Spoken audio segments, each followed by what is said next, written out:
Je vois que vous pensez à tout. J'aimerais bien qu'il pleuve, Pourquoi? pour voir si le toit a des fuites. L'oiseau de pluie. L'oiseau de pluie chantait de mélancoliques pluie, pluie, pluie. Banyoum le regarda longuement, puis il alla questionner sa grand-mère. Grand-mère, si nous avions un oiseau de pluie à nous, crois-tu que les champs seraient mieux arrosés?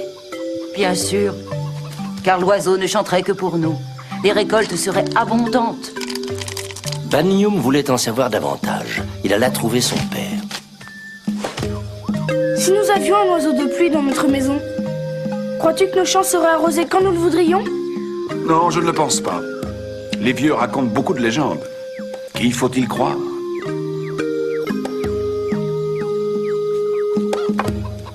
Banyoum alla trouver le grand sage. Si nous avions un oiseau de pluie dans le village, crois-tu que les champs seraient mieux arrosés?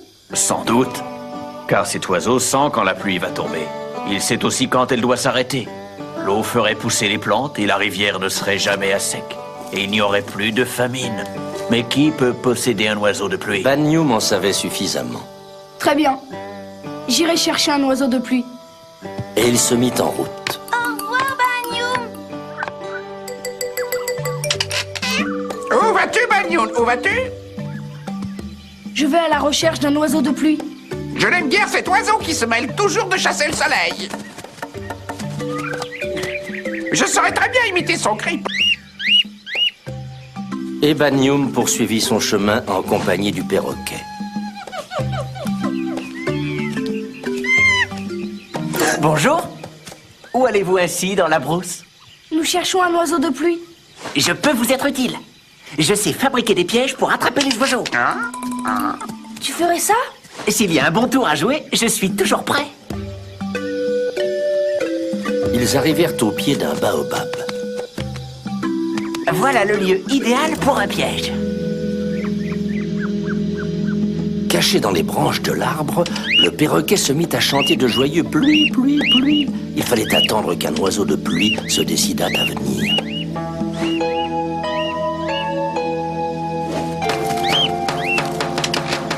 Oh, ça y est, il est pris, il est pris. L'enfant attrapa l'oiseau qui se débattait.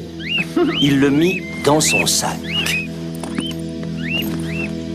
et reprit le chemin du village.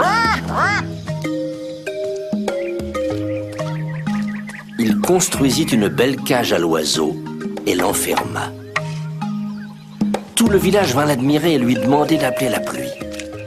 Mais l'oiseau se contentait de pousser de temps à autre un petit cri plaintif. Des jours et des nuits passèrent, l'oiseau ne chantait pas. Les gens du village ne venaient plus voir l'oiseau. Banyoum attendait, Banyoum espérait toujours. Les semaines passèrent, les champs se desséchèrent au point que la terre se fendit et se craquela. L'oiseau ne chantait toujours pas. Alors Banyoum se rendit chez le grand sage. Bonjour, je t'attendais. Il le fit entrer dans sa case et referma la porte derrière lui.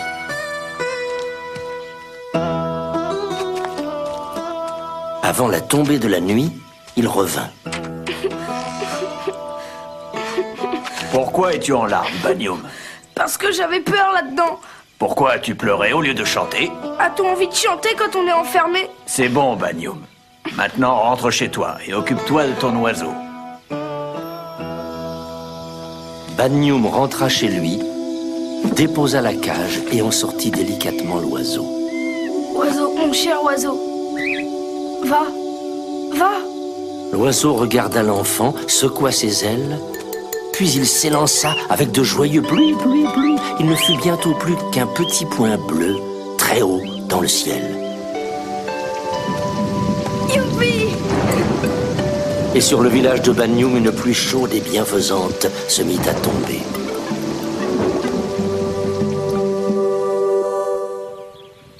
Je crois qu'il va pleuvoir ici aussi. Chic, quelle chance! Pourquoi? Parce qu'on veut rester dans notre cabane pour voir s'il pleut dedans. Je crois qu'il vaut mieux rentrer à la maison, il va y avoir de l'orage. Et comment on pourra savoir? Mais tu balais bien le sol avant de sortir et tu pourras voir la trace des gouttes d'eau s'il y en a. Au secours! Au secours!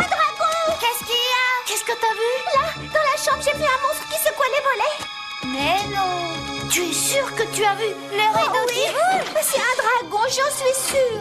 Allons, quelle est cette agitation? Elle dit qu'elle a vu un dragon qui secouait les volets. Mais non, ce n'était pas un dragon.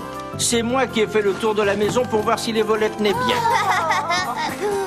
Je vais vous raconter une histoire. Du poison pour les dragons.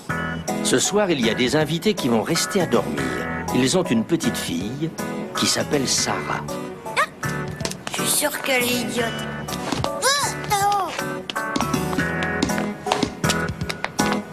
Mais non, elle s'est tapée dans un ballon. Zut et flûte et zut. Elle sait dire des gros mots. Yann est un peu rassuré. Tu veux visiter ma maison?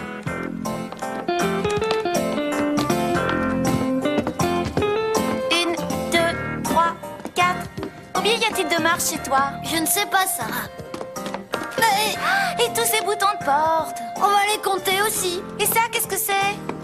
C'est le grenier. On peut y aller? J'aime pas trop. Il y a une sorte de dragon dedans. Oh, chic, je veux voir ça. Non, t'es folle. C'est un carnivore venimeux. C'est plein d'écailles. Ça griffe, ça mord. J'adore. Je te dis que t'as pas le droit.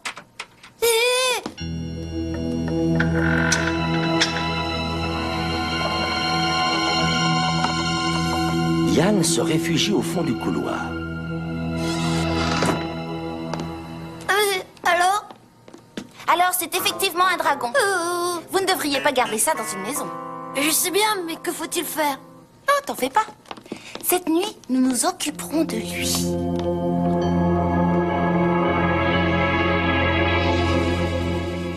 T'imagines s'il descend l'escalier, la tête que feraient tes parents?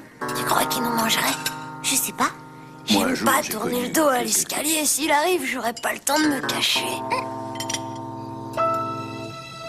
Yann attend, recroquevillé dans son lit. Sarah a promis de venir. Mais viens, tout le monde dort. Qu'est-ce que tu veux faire? Il faut lui préparer du poison, bien sûr. Sarah, je crois qu'il faudrait en faire pour deux. Pourquoi? Il y en a un autre? Je crois bien, sous mon lit. C'est incroyable. Tu vois quelque chose?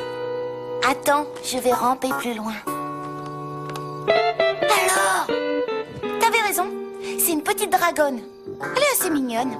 Faudrait l'empoisonner, elle aussi. Ah bon? Alors, une pincée de lessive, une cuillère de sel, 3 gouttes de lait, un tour de moulin à poivre, un peu de levure à gâteau et le plus important, une boulette de toile d'araignée.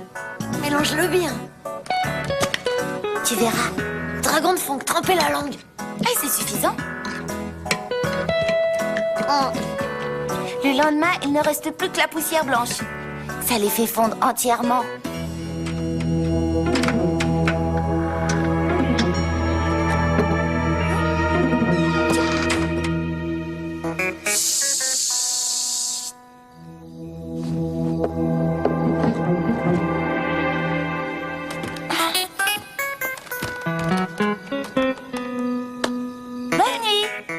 Sarah est partie.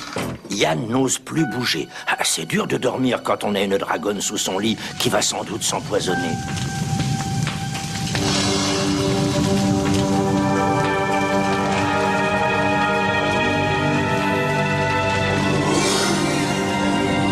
Victoire!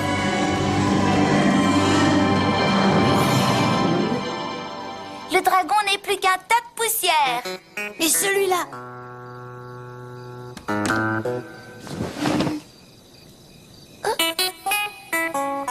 Il n'est plus qu'un petit agri. Oh, si les parents savaient à quoi ils ont échappé!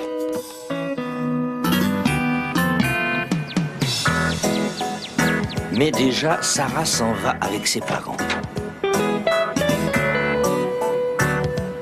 Au revoir, Yann. Au revoir, Sarah. Tu devrais t'occuper du placard à balai. Il me semble avoir vu une écaille briller dans l'obscurité. Oh,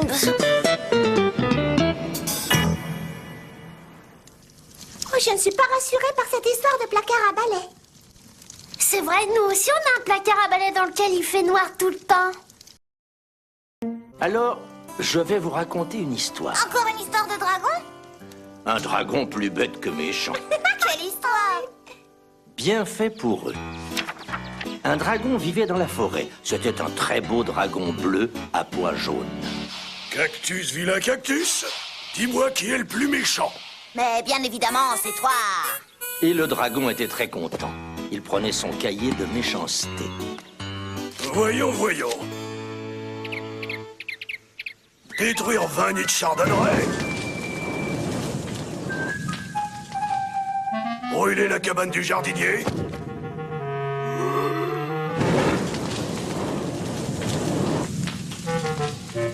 Manger le chat de la mère Michel. Casser une poupée ou deux. Allons au travail. Un matin, il demanda comme d'habitude. Cactus, vilain cactus, dis-moi qui est le plus méchant. Réponds. Le sorcier bouillon de culture est bien plus méchant que toi. Bouillon de culture?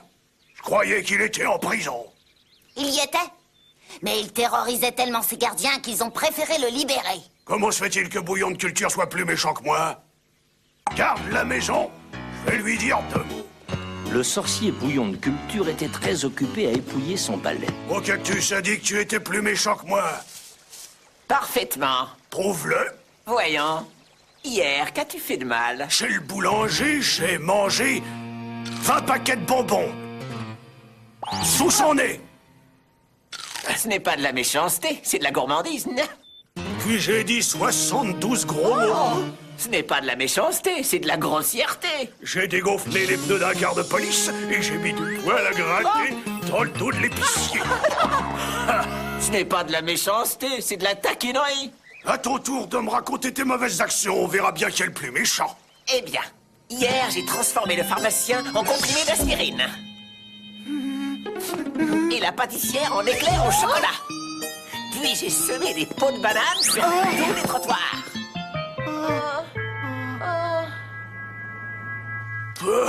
Ce ne sont pas des méchancetés, mais des blagues de sorciers. N'empêche que je suis le plus méchant.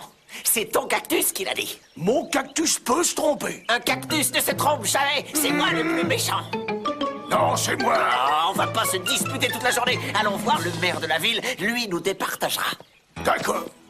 Ils allèrent voir le maire et lui exposèrent le problème. Il est bien difficile de vous départager. Vous êtes aussi méchants l'un que l'autre. Mais nous allons tout de même essayer. Venez tous les deux sur le stade dimanche à 15h. Et tâchez d'être à l'heure. Le dimanche suivant, à l'heure dite, le dragon et bouillon de culture apparurent sur le stade. Le dragon avait astiqué ses pois jaunes et le sorcier portait un très vilain chapeau noir. Écoutez-moi bien tous les deux. Celui qui tiendra plus de 10 minutes sans respirer sera nommé le roi de la méchanceté.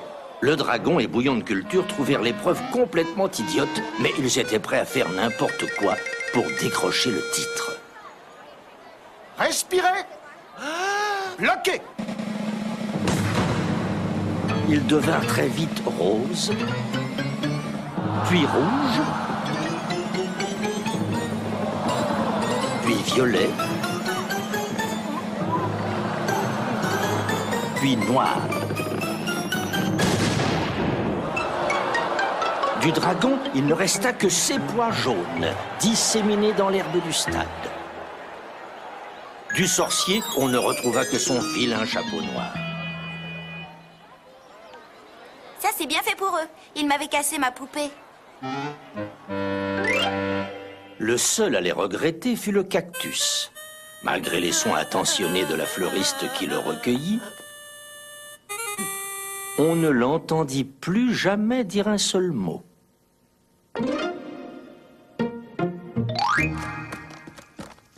Ces dragons étaient vraiment très bêtes. Est-ce qu'on est vraiment sûr au sujet des dragons? Sûr de quoi? Qu'ils n'existent pas? De toute façon, s'il y avait des dragons dans cette maison, on serait au courant depuis longtemps. On peut aller tranquille dans la chambre? Bien sûr, c'est l'heure pour vous d'aller vous coucher. Tous ensemble? Mais oui, tous au lit. Je viens vous border dès que vous êtes couchés. Père Castor, avec le journal? Il y avait aussi un paquet. Où il était? Dans la boîte aux lettres, bien sûr. On pourrait recevoir plein de paquets. Qui est-ce qui peut nous envoyer un paquet? Il est écrit Monsieur Castor. On peut reconnaître l'écriture? Allez vite, on veut voir. Oui. C'est votre grand-mère qui m'envoie des livres. Hurrah! Des histoires nouvelles. Installez-vous vite, je commence. Baba Yaga. Dans une maisonnette vivait une petite fille qui n'avait plus de maman. La nouvelle femme de son père n'était pas une vraie maman, c'était une marâtre. Elle détestait la petite fille. Elle lui faisait balayer la poussière du chemin pendant l'été et la neige pendant l'hiver. Malgré cela, la petite fille restait bien rose, bien fraîche, avec sa robe toute propre, ses yeux brillants et ses cheveux longs. Va chez ma sœur et demande-lui une aiguille et du fil pour te coudre une chemise. J'ai une autre tante, c'est la sœur de ma vraie maman. J'irai d'abord lui demander conseil. Tu as bien fait de venir me voir. La sœur de la marâtre est une cruelle ogresse nommée Baba Yaga. Écoute-moi bien, il y a chez elle un boulot qui voudra te fouetter. Noue-le d'un ruban. Tu verras aussi un chat qui voudra te crever les yeux. Donne-lui un bout de jambon. Et avec du courage et de la gentillesse, tu seras plus forte que tous ces méchants. Merci bien, ma tante. Elle marche, elle marche. Enfin, elle arrive à la maison de Baba Yaga. Bonjour, ma tante. Que fais-tu ici? Ma mère m'envoie te demander une aiguille et du fil pour me coudre une chemise. Je m'en vais te chercher une aiguille bien droite et du fil bien blanc. En attendant, assieds-toi à ma place et brode. La soie était brillante, les couleurs vives. Une telle broderie étonnait dans la maison d'une ogresse. Que fais-tu, jolie fleur, dans la maison de Baba Yaga? Je suis prisonnière. Veux-tu me rendre la liberté? Alors défais tous les points qui me retiennent. Hein? La petite fille défait les poings tout doucement, sans gâter l'étoffe, mais elle entend Baba Yaga. Chauffe le bain et lave ma nièce soigneusement. Je veux la manger pour mon dîner. La petite fille tremble de peur. Elle fait un grand effort pour paraître aimable et gaie. Ne te fatigue pas tant. À fondre du bois pour le feu et pour l'eau, tu peux utiliser la passoire. Vous avez bien de la propos, ma belle. Et quel joli fichu vous portez là. Il est pour toi. Tu brodes, ma nièce, tu brodes? Je brode, ma tante, je brode. Sans faire de bruit, elle s'approche de la porte. Mais le chat est là, maigre, noir, effrayant. Déjà, il sort ses griffes pour lui crever les yeux. Mais elle lui donne un morceau de délicieux jambon. Dis-moi, je t'en prie, comment je peux échapper à Baba Yaga? Prends ce peigne et cette serviette et sauve-toi. Quand Baba Yaga te poursuivra, jette la serviette. Et tu verras, si elle te poursuit toujours, jette le peigne et tu verras. Le bouleau siffle et s'agite pour la fouetter. Mais elle le noue d'un ruban rouge comme sa bonne tante le lui recommandait. Et voilà que le bouleau la salue et lui montre le chemin.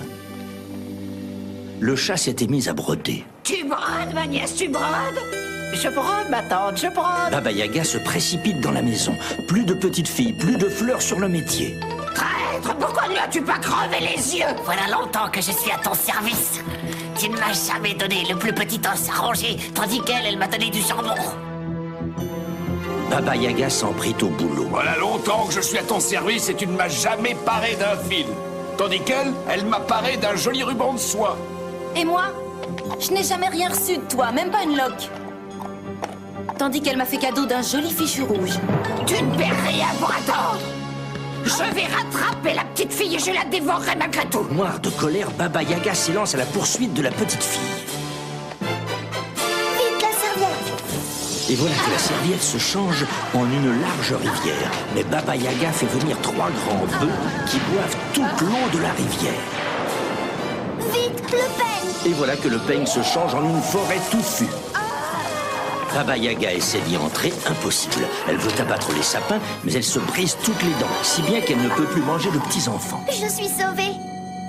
Mais le soir tombe et mon papa doit me croire perdue. Enfin, la petite fille arrive chez son père, les joues plus roses que jamais. D'où viens-tu, ma gentille? Oh, petit père, ma mère m'a envoyé chez ma tante chercher du fil et une aiguille pour me coudre une chemise. Mais ma tante, c'est Baba Yaga, la cruelle ogresse. La marâtre l'entendit et vit combien son mari était en colère. Elle eut si peur qu'elle se sauva très très loin et on ne la revit jamais. Alors le petit chaperon rouge. Il aurait pu envoyer à sa grand-mère une galette et un petit pot de beurre. En ce temps-là, À ce temps-là... Oh oui, raconte-nous une histoire, Père Castor. les deux bossus. Un peuple de lutins malicieux habitait autrefois les landes et les forêts de Bretagne. À la nuit venue, ils se rassemblaient sur la lande pour danser, chanter, jouer de mauvais tours aux passants attardés.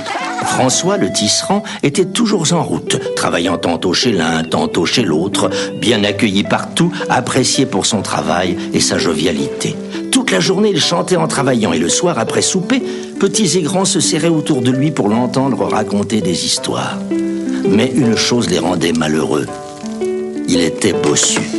Un soir, il rentra plus tard que de coutume. Bonsoir. Bonsoir. Vous feriez mieux de rester couché ici. Il ne fait pas bon être dehors à cette heure-ci. Vous allez rencontrer les corrigans. Bah, qu'est-ce que vous voulez qu'il fasse à un bossu comme moi? Bonsoir la compagnie. Quand il prit le sentier qui traverse la lande, il lui sembla entendre un piétinement léger et il tendit l'oreille. Comme la lune sortait d'un nuage, François vit la ronde des corrigans.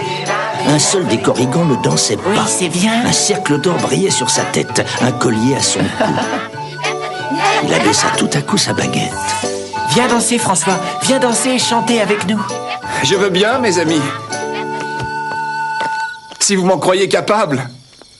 D'abord, il peina à suivre le pas rapide des lutins. Il dansa de tout son cœur et y prit grand plaisir. Lundi, mardi, mercredi, lundi, mardi, mercredi. Est-ce tout? Vous ne savez pas la suite? Non, nous ne la savons pas. Eh bien, je vais vous l'apprendre. Chantez après moi. Lundi, mardi, mercredi, jeudi, vendredi, samedi. Jeudi, vendredi, samedi, jeudi, vendredi, samedi.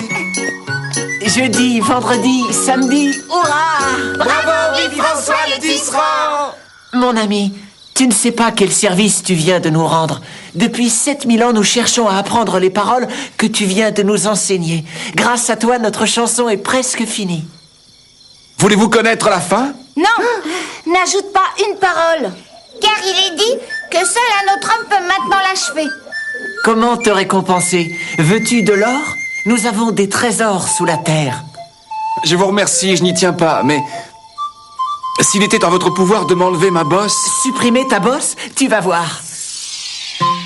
François n'eut pas le temps de comprendre ce qui lui arrivait.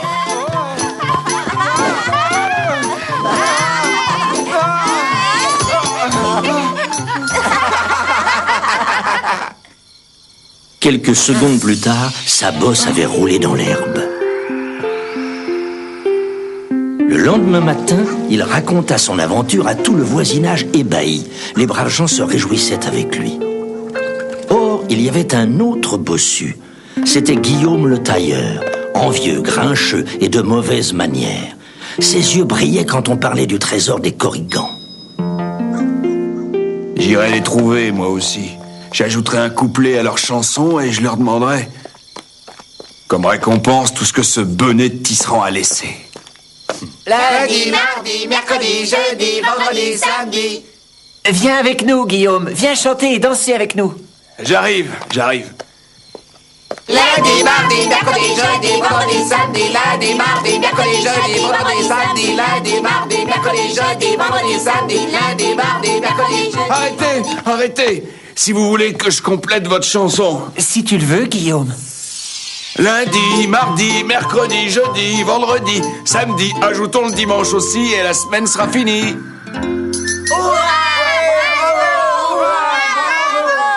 Parlons de choses sérieuses. Voilà votre chanson achevée. J'espère que vous allez me payer un bon prix. Sois tranquille, mon garçon. Veux-tu que nous t'enlevions ta bosse? Comme nous l'avons fait pour François? Ma bosse ne me gêne guère. Donnez-moi plutôt ce que cet imbécile a laissé. Ce que François a laissé, tu vas l'avoir tout de suite. Et voilà le tailleur empoigné, jeté en l'air comme un paquet de linge sale. Quand il retomba, les corrigans avaient disparu. De trésor, il n'y avait point. Il avait deux bosses, l'une derrière, l'autre devant. Furieux, honteux, Guillaume n'osa plus reparaître au village et quitta le pays pour toujours. On pourra envoyer un paquet à notre grand-mère. Cueillir pour elle des fleurs séchées. Et lui faire des dessins. Oui, mais tu nous aideras pour l'adresse. Bien sûr. Alors mettons-nous au travail. Ah ouais. Nous avons juste le temps de tout faire.